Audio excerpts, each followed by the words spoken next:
आज आपातकाल की बरसी है और भाजपा ने इसे काला दिन बताया है। भाजपा के प्रदेश अध्यक्ष हैं सतीश पूनिया जी हमारे साथ हैं। किस तरीके से देखते हैं भाई साहब, जो आपातकाल लगाया था उस वक्त, तो आज आपने भी कहा है कि ये पूरी तरीके से काला दिन है। नहीं, भारत के इतिहास के काले अध्याय के रूप में जाना जाता है, क्योंकि वो काली रात थी जब 25 जून 1975 को आपातकाल थोपा गया था। देश में आज़ादी के बाद दूसरा बड़ा आंदोलन खड़ा हुआ था इस आपातकाल के विरोध, जिसमें सारे देश के किसान, मजदूर, नौजवान सड़कों पर थे। 352 का अनुच्छेद, संविधान के 352 का दुरुपयोग हुआ। इंदिरा गांधी जी की जब निर्वाचन को इलाहाबाद हाई कोर्ट ने रद्द किया 12 जून 1975 को, उसी की पृष्ठभूमि में निकला। केवल कोरे कागज पर तत्कालीन राष्ट्रपति को इस बात के लिए दबाव डाला गया और ये आपातकाल लागू हुआ। 1,10,000 लोग डिटेन किए गए जिनको कारण नहीं बताया गया। 19 महीने तक वो जेल में रहे। कितनी यातनाएं रही होंगी ये नई पीढ़ी शायद नहीं जानती, लेकिन उस समय की पीढ़ी इस चीज़ से अच्छे तरीके से वाकिफ़ है। कार्यपालिका, विधायिका, न्यायपालिका, इवन जो चौथा स्तंभ है प्रेस, उसकी आज़ादी को भी छीनने की कोशिश हुई, उस पर भी प्रतिबंध हुआ। तो कुल मिलाकर देश के लिए एक ऐसा कलंक था, क्योंकि बहुत मुश्किल से आज़ादी मिली। देश की उस आज़ादी की अक्षुण्णता की बजाय लोकतंत्र पर प्रहार करना, ये कांग्रेस की नीयत थी। वही कालखंड था जब लोग कहते थे, कांग्रेस के चापलूस लोग कहते थे, Indira is India, India is Indira.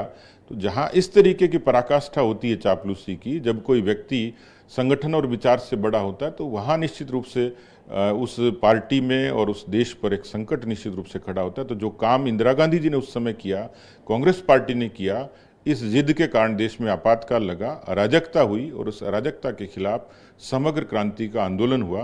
तो काला दिन इसलिए कि लोगों को याद रहे, नई पीढ़ी को पता रहे कि कांग्रेस की फितरत क्या है। इसलिए भी है कि मुख्यमंत्री हमारे राजस्थान के अशोक गहलोत जी बार बार दिल्ली की सड़कों पर लोकतंत्र की और सहकारी संघवाद की बात करते हैं। उनके लिए सबक और सीख है कि वो भूल जाते होंगे, विस्मृत हो जाते हैं कि ये सारा उन्हीं के कालखंड में, उन्हीं की सरकार के द्वारा, उन्हीं के विचार के द्वारा, कांग्रेस पार्टी के द्वारा किया गया था। और इसलिए स्वाभाविक तौर पर भारतीय जनता पार्टी हर वर्ष इसको काले दिन के रूप में मनाती है।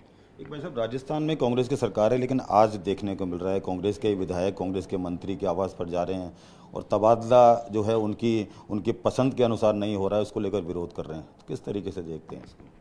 देखिए, दो पक्ष हैं। एक तो कांग्रेस ने तबादले को न नीति है न नियत है। तीसरा, इसको उद्योग के रूप में तब्दील कर दिया। विधायकों की जिद रहती है कि वो लोगों को प्रताड़ित करें, उसकी कांग्रेस ने खुली छूट दे रखी है। मंत्रियों के अपने एजेंडा हैं।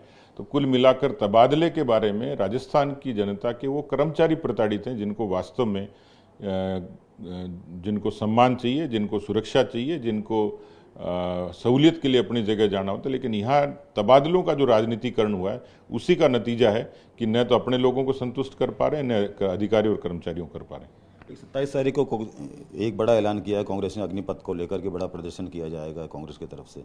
उसके लिए ऑब्जर्वर भी इन्होंने जो है लगाए हैं। इसको किस तरीके से देखते हैं? क्या उन्हें अपने एमएलएस और अपने कार्यकर्ताओं पर भरोसा नहीं है? पहली बात तो अग्निपथ और अग्निवीर का विरोध जायज नहीं है। सेना के अधिकारियों ने, भारत की सरकार ने और पूरे तरीके से स्पष्ट कर दिया। देश का अधिसंख्य नौजवान समझ भी चुका है। कांग्रेस इसमें नकारात्मक राजनीति कर रही है और नौजवानों को गुमराह करने की कोशिश कर रही है। और उसके बाद उन्होंने जब ऑब्जर्वर नियुक्त किए और उनको अपने ही लोगों पर भरोसा नहीं है, तो मुझे लगता है कि ये पाखंड के अलावा कुछ नहीं है। ऑब्जर्वर नियुक्त करें, उनसे काम कराएं, वहाँ जाएं, लेकिन इससे कुछ हासिल होगा नहीं। ये जो उनका विरोध है, ये पाखंड साबित होगा। बहुत बहुत शुक्रिया। तो ये थे हमारे साथ जो है सतीश पूनिया जी, भाजपा प्रदेश अध्यक्ष। एक खास और एक्सक्लूसिव बातचीत की इन्होंने, और आज आपातकाल को इन्होंने जो है काला दिन बताया है। और उसके साथ साथ में जो तबादला नीति है, कांग्रेस की जो तबादला नीति है, उसे उन्होंने साफ तौर पर कहा है कि कांग्रेस ने तबादलों को जो है उद्योग की तरह विकसित कर रखा है और इसका उन्होंने जो है कड़ा विरोध किया। अग्निपथ को लेकर भी उन्होंने कहा है कि कांग्रेस की जो सरकार है वो लगातार विरोध कर रही है, जो कि बिल्कुल गलत है। और कांग्रेस की सरकार जो अग्निपथ योजना है उसको लेकर एक डाउट फैलाने का जो है प्रचार का काम कर रही है, इसको लेकर भी इन्होंने विरोध जताया है। मेरे सहयोगी शक्ति सिंह के साथ ध्वज आर्या, TV9 भारतवर्ष।